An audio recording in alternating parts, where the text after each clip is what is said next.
Ya sabemos que todos los seres vivos están formados por pequeñas unidades estructurales llamadas células. Cada célula cumple un ciclo determinado, llamado ciclo celular. En este ciclo encontramos una pequeña etapa llamada división celular, en la que consiste que una célula progenitora generará 2 o 4 células descendientes, pero todas con material genético al igual que la célula madre. Entonces nos podríamos preguntar, ¿cómo hace la célula madre para garantizar que todas las células descendientes también tengan material genético? Es por eso que hoy, en Granito de Ciencias, hablaremos sobre la replicación del ADN.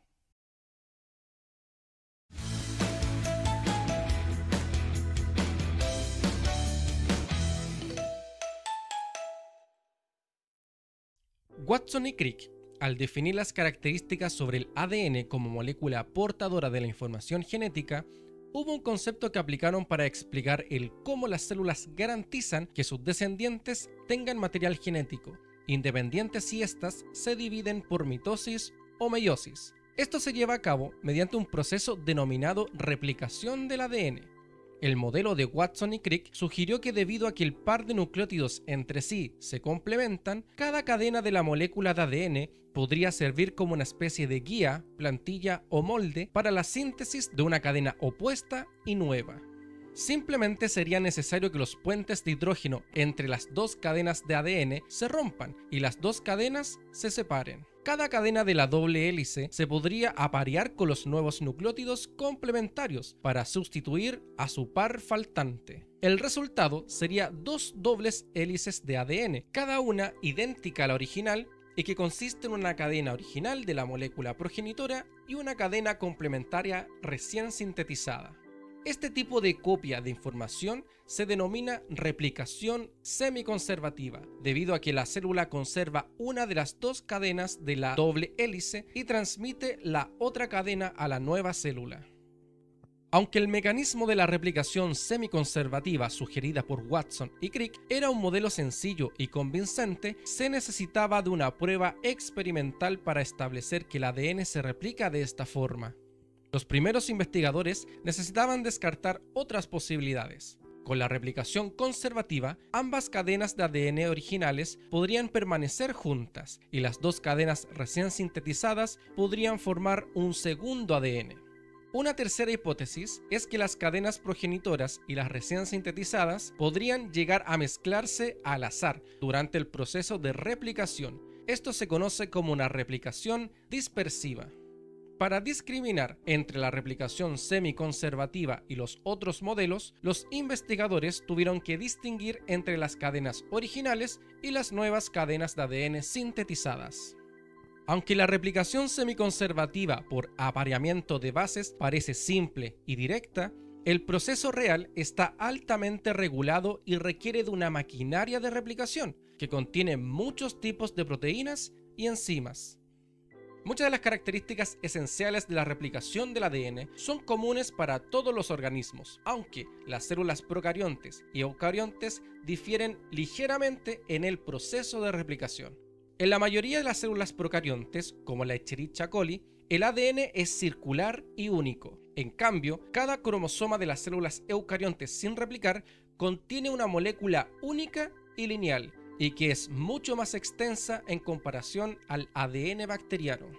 La replicación del ADN comienza en sitios específicos de la molécula del ADN, llamados orígenes de replicación, donde se desenrollan pequeñas secciones de esta doble cadena. Las enzimas helicasas son enzimas que desestabilizan las cadenas de ADN. Estas se ubican en el origen de replicación y rompen los puentes de hidrógeno, causando la separación de las dos cadenas. Estas enzimas actúan en aquellas regiones de las cadenas que presentan una mayor concentración de puentes de hidrógeno dobles, esto es, entre las bases complementarias de tipo adenina, timina, AT o TA, porque requieren menos energía para romper estos enlaces. En específico, requieren solamente 2 ATP. Al abrirse el ADN, ambas cadenas se replican al mismo tiempo en el punto de unión entre las cadenas separadas, que es una estructura en forma de Y llamada tenedor o burbuja de replicación. La helicasa viaja a lo largo del ADN, abriendo las dobles hélices como una cremallera o cierre durante el movimiento de la burbuja de replicación. Una vez que las enzimas helicasas separan las cadenas, una proteína llamada SSBP realiza la unión de las cadenas simples de ADN y las estabiliza, lo que impide la formación de una nueva doble hélice hasta que las cadenas terminen su replicación. Ya sabemos que el ADN es una doble cadena helicoidal, lo que implica que si la abrimos, la torsión en las regiones más extremas del ADN tenderán a comprimirse. Esto nos lleva a preguntarnos, ¿cómo hacen las células para evitar esta supercompresión del ADN? Para ello, conforme se desenrollan las cadenas de ADN para abrirse en el proceso previo a la replicación, la tensión torsional del superenrollamiento se produce en otra parte de la molécula de ADN. Con el fin de reducir la tensión, las enzimas llamadas topoisomerasas producen rupturas momentáneas en las moléculas de ADN, aliviando la tensión y evitando eficazmente el superenrollamiento y la formación de nudos durante la replicación. Ok, hasta ahora ya entendimos cómo la molécula de ADN se prepara para el proceso de replicación, pero ¿cuál es la enzima encargada de construir las nuevas cadenas de ADN? Las enzimas que polimerizan, es decir, construyen las uniones sucesivas de nucleótidos, se conocen como ADN polimerasa. Estas enzimas agregan nucleótidos solo al extremo 3 de cada cadena de ADN creciente, y esta cadena se debe complementar con la cadena molde o plantilla del ADN original. Los nucleótidos de la nueva cadena de ADN siempre crecen en la dirección 5', 3'. Algunas ADN polimerasas son muy eficientes en la unión de nucleótidos de la cadena en crecimiento. La ADN polimerasa 3 es la enzima encargada de polimerizar la cadena nueva de ADN y lo hace uniendo aproximadamente 1200 nucleótidos por cada minuto. Como se ha mencionado, las ADN polimerasas agregan nucleótidos solamente al extremo 3' de cada cadena de ADN existente. Entonces, ¿cómo se inicia la síntesis de ADN una vez que se separan las dos cadenas? La respuesta es que primero un pequeño fragmento de ARN que consiste entre 5 a 14 nucleótidos, llamado cebador o primer, se sintetiza en el punto donde comienza la replicación. Este primer o cebador se ubica en el punto donde se debe iniciar el proceso de replicación y es sintetizado por la enzima ADN primasa. Ya se ha mencionado que las cadenas de ADN complementarias son antiparalelas y que la síntesis de ADN procede solo en la dirección 5', 3', lo que significa que la cadena que se está copiando, la original, se está leyendo en la dirección 3', 5'. Por lo tanto, podría parecer necesario copiar una de las cadenas comenzando en un extremo de la doble hélice y copiar la otra cadena comenzando en el extremo opuesto. Algunos virus replican su ADN de esta manera, pero este modelo de replicación no es viable en las moléculas de ADN extremadamente largas como los cromosomas de las células eucariontes. Más bien, como se mencionó anteriormente, la replicación del ADN comienza en el origen de la replicación y ambas cadenas se replican al mismo tiempo a partir de un tenedor o burbuja de replicación. La posición de esta burbuja de replicación se mueve constantemente conforme avanza la replicación. Dos moléculas idénticas de ADN polimerasa catalizan este proceso.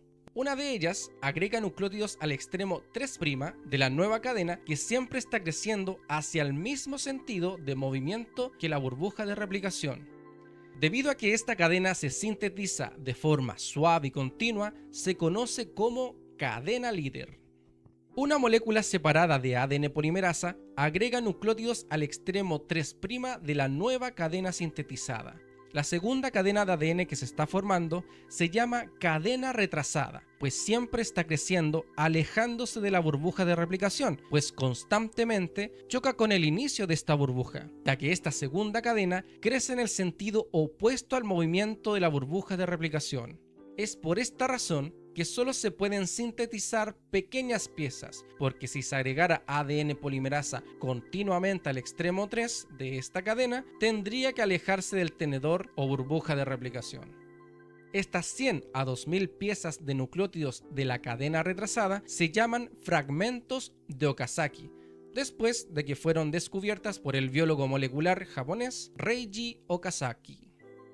La ADN primasa periódicamente cataliza la síntesis de un cebador de ARN en la cadena retrasada. Un cebador de ARN separado inicia cada fragmento de Okazaki, que la ADN polimerasa extiende después hacia el extremo 5'. Cuando se alcanza el cebador de ARN del fragmento previamente sintetizado, la ADN polimerasa se degrada y sustituye el cebador con el ADN.